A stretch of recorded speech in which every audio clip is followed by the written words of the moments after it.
And on Wednesdays, we invite the Blank Park Zoo to stop by and visit with us for just a little bit. And Ryan Bickle from the zoo brings creatures over so we can learn a little bit about them. And he brought an animal over today that you will not be able to see at the Iowa State Fair this year. No fowl at all at the Iowa State Fair. That's right, yeah. So if you want to see creatures like this, maybe you're from the city, you don't see chickens and roosters very often, Blank Park Zoo would be the place to go. Yeah, this is Rudy the Rooster, and he is one of our bigger birds in our education collection. And popular from what we understand. Popular, oh yeah, he's a very popular bird. Now, he was talking, I knew this would happen, he was talking a lot throughout the building. On the way up here, everyone in all the offices, you know, were like, "What's that? Well, there's a chicken." Did I hear a rooster in the hallway? A rooster in the hallway. And as soon as we come out here, he's quiet. But yeah, he was even cock-a-doodle doing in the cage before we took him out of the cage. Yeah. So as soon as he comes out, he's a little stage fright. A little camera shy. That's okay. So, but a natural alarm clock in the morning is here and there. Absolutely. Yeah. As soon as I go into that room, cock-a-doodle-doo. All the other animals are like probably like, "Be quiet."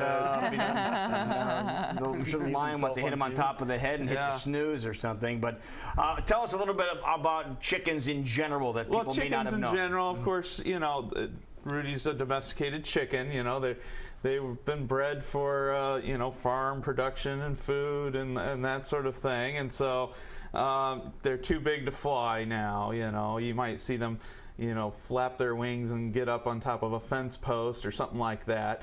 But there are wild chickens. There's prairie chickens, you know, that still fly and that sort of thing. So the wild chickens could fly a little bit, but not your farm domestic chicken, right? Now you guys have a lot of birds at the zoo, and so obviously the flu that's spreading around the state amongst the avian population is of concern to you too. Yeah, absolutely. Yeah,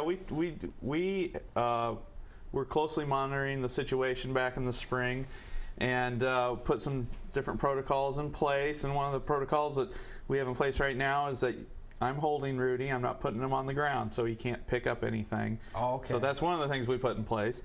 And then there was different elevations. If it got closer to the zoo, or if there was a case of it on the zoo, then we would go into full biosecurity mode, and that would mean different things. But fortunately, it didn't affect the zoo. Did you have to quarantine any animals at all this time or not? No, we didn't have to quarantine any animals. You know, of course, when you think of birds, and some of the birds we have, like the endangered cassowary, you'd hate for something like the bird flu to wipe out, you know, some very rare birds. So, you know, we were ready, and there were certain protocols, like certain people couldn't go into certain buildings, that sort of thing.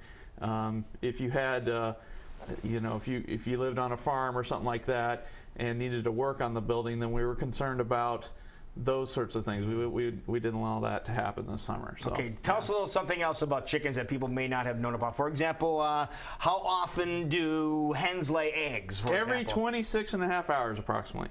Oh. 26 and a half. So yeah, so about once a day. About once, roughly once a day. Yeah.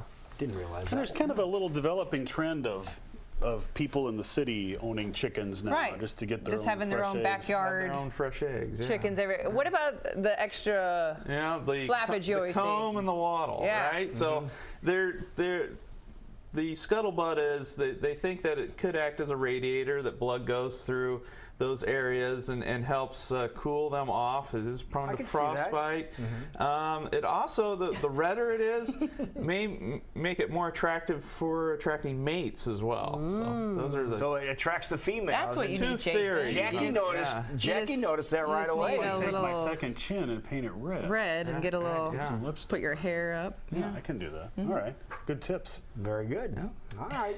But Rudy, how old will he get to be? 10 to 15 is about the approximate age, and they, you know, it's a lot longer than most chickens in the state of Iowa. Yeah. And at the zoo, he'll eat game bird pellets and spinach and crickets and mealworms, and similar diet in the wild, grains and insects, that sort of thing. All right. So Rudy looks like he's having a good time. And speaking of having a good time going to be had later on tonight. Zoo Brew going on. One of Central Iowa's favorite bands is going to be on stage. We had a great time with Monkey Monkey Monkey last week.